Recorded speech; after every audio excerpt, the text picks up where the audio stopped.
আসসালামু আলাইকুম রহমতুল্লাহ বারাকাত। দিনই জীবনযাপন করার জন্য ব্যক্তি জীবন থেকে শুরু করে পারিবারিক জীবন, সামাজিক জীবন সর্বক্ষেত্রে ইসলামী অনুশাসন পরিপূর্ণরূপে মেনে চলার জন্য অবশ্যই ওলামায়ে কেরামদের সান্নিধ্যে থাকা উচিত, আলেম ওলামাদের মাধ্যমে থাকা, আলেম ওলামাদের সংস্পর্শে থাকা উচিত। বিশেষ করে ওই সমস্ত ভাই বোনদেরকে বলছি যারা জেনারেল লাইনে বড় হয়েছেন, জেনারেল লাইনে পড়াশোনা করেছেন বা সবসময় দিনই লাইনে থাকেন নাই, বা কোরআন সুন্নাহকে গভীরভাবে অধ্যয়ন করার, পড়াশোনা করার, কোরআন সুন্নাহ সরাসরি পড়ার, বোঝার সুযোগ যাদের হয় না। দেখুন, সাহাবায়ে কেরামদের যুগে তাদের যে কোনো জিজ্ঞাসা, যে কোনো প্রয়োজন ইত্যাদি পড়লে তারা সরাসরি নবীজি সাল্লাল্লাহু আলাইহি ওয়াসাল্লামকে জিজ্ঞেস করতেন এবং তাদের সমস্যার সমাধান খুঁজে নিতেন। তাদের দৈনন্দিন জীবন, পারিবারিক জীবন, তাদের যুদ্ধ বিগ্রহ, চলাফেরা, তাদের লেনদেন সব কিছুতে তারা নবীজি সাল্লাল্লাহু আলাইহি ওয়াসাল্লামের সাথে পরামর্শ করতেন। তো নবীজি সাল্লাল্লাহু আলাইহি ওয়াসাল্লাম চলে যাওয়ার পর দুনিয়াতে এখন আর কোনো নবী আসবে না, খুব স্বাভাবিক। এখন আমাদের যে ধর্মীয় জীবনযাপন করার ক্ষেত্রে, চলাফেরা করার ক্ষেত্রে আমরা কীভাবে চলাফেরা করব, সেক্ষেত্রে অবশ্যই এটার অবশ্যই সমাধান তো আছে। আল্লাহ তাআলা ইসলামকে পূর্ণাঙ্গ জীবন বিধান দিয়েছেন। পূর্ণাঙ্গ জীবন বিধানের ক্ষেত্রে মানুষের ধর্মীয় জীবনে চলাফেরা করার ক্ষেত্রে সমস্যাগুলোর সমাধান কীভাবে আসবে? কোরআন সুন্নাহতে আছে, কিন্তু কোরআন সুন্নাহ থেকে বিষয়গুলো বের করতে হবে, বুঝতে হবে। সেটা বোঝার মতো ক্ষমতা হয়তো আমাদের সাধারণ সবার নাই। বেশ করে জেনারেল শিক্ষিত লোকজন যারা আছে, যারা কোরআন সুন্নাহ সরাসরি বুঝতে পারে না, পড়তে পারে না, তাদের জন্য আল্লাহ তাআলা পবিত্র কোরআনে সূরা আন-নাহলে বলেছেন, 43 নম্বর আয়াতে বললেন, ফাসআলু আহলা যিকরি ইন কুনতুম লা তা'লামুন। তোমরা বিজ্ঞজনদের কাছে জিজ্ঞেস করো যদি তোমরা না জানো। এর মানে হলো, যে কোনো বিষয় আমরা যখন জানবো না, আমাদের অজ্ঞাত থাকবে বিষয়টা, তখন এই বিষয়ে যারা পারদর্শী পণ্ডিত যারা আছে আমরা তাদেরকে জিজ্ঞেস করব। তো কোরআন সুন্নাহ বা দ্বীনি বিষয়ে যারা পণ্ডিত বা পারদর্শী তাদেরকে সাধারণত আলেম বলা হয়। এর মানে হলো, আমরা আমাদের দৈনন্দিন জীবনে চলাফেরা, আমাদের ধর্মীয় জীবন যাপন করার ক্ষেত্রে, পারিবারিক জীবন হোক, ব্যক্তিগত জীবন হোক, সব ক্ষেত্রে লেনদেন, উঠা বসা সব কিছুর ক্ষেত্রেই আমরা যখন আমাদের বিভিন্ন সমস্যার মুখোমুখি হব, সেই সমস্যা আমরা কাদের কাছে জিজ্ঞেস করব? অর্থাৎ আমরা এই যুগে তো নবী নেই, কিন্তু কোরআন সুন্নাহ আছে। কোরআন সুন্নাহ বিষয়ে যারা পণ্ডিত তাদেরকে জিজ্ঞেস করব, অর্থাৎ আলেমদেরকে জিজ্ঞেস করব। আলেমদের সান্নিধ্যে থেকেই আমাদের জীবনযাপন করা উচিত, তাহলে জীবনটা খুব নিরাপদ হবে।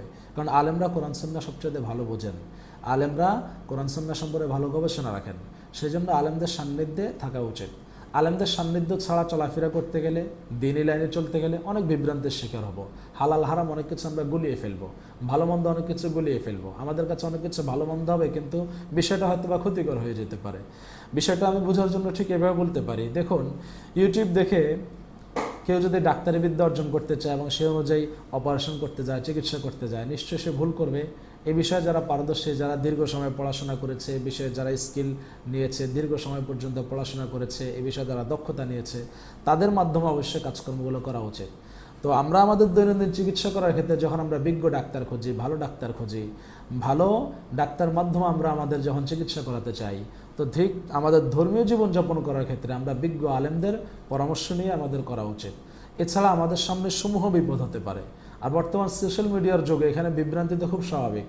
দেখা গেল ইউটিউবের ফতোয়া আছে, ফেসবুক সোশ্যাল মিডিয়ার ফতোয়ার একটা কাটছাট একটা অংশ, হালকা একটা অংশ আমি ভাবলাম যে এটা হয়তো বা সঠিক, অথচ এটা দীর্ঘ একটা আলোচনার একটা অংশ বিশেষ।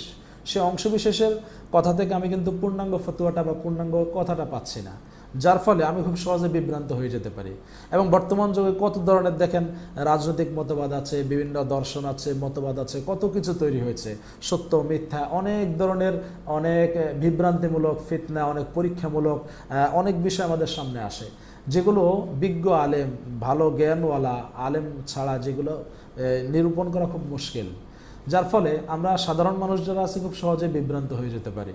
সেই জন্য আমাদের জীবনযাপন, ধর্মীয় জীবনযাপন সবচেয়ে নিরাপদ থাকবে আলেমদের সান্নিধ্যে থাকলেই।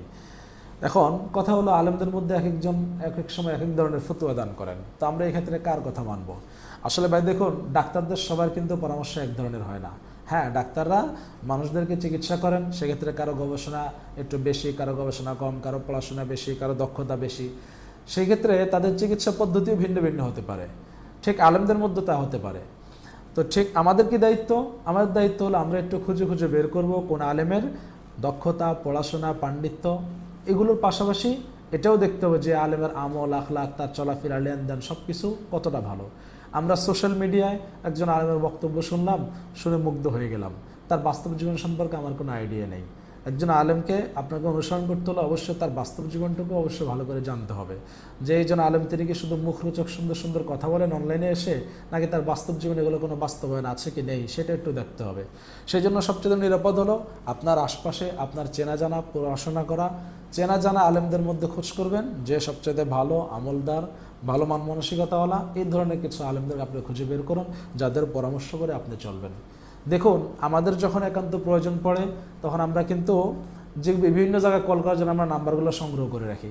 আপনার কাছে ভালো ডাক্তারের নাম্বার আছে, আপনার কাছে অন্তত ফার্মেসিওয়ালাদের নাম্বার আছে, বিদ্যুৎ অফিসের নাম্বার আছে, বিভিন্ন জায়গার নাম্বার আমরা সাধারণত কালেক্ট করে রাখি, কি জন্য আমাদের প্রয়োজন পড়লে ইমার্জেন্সি প্রয়োজনের জন্য কল করতে পারি।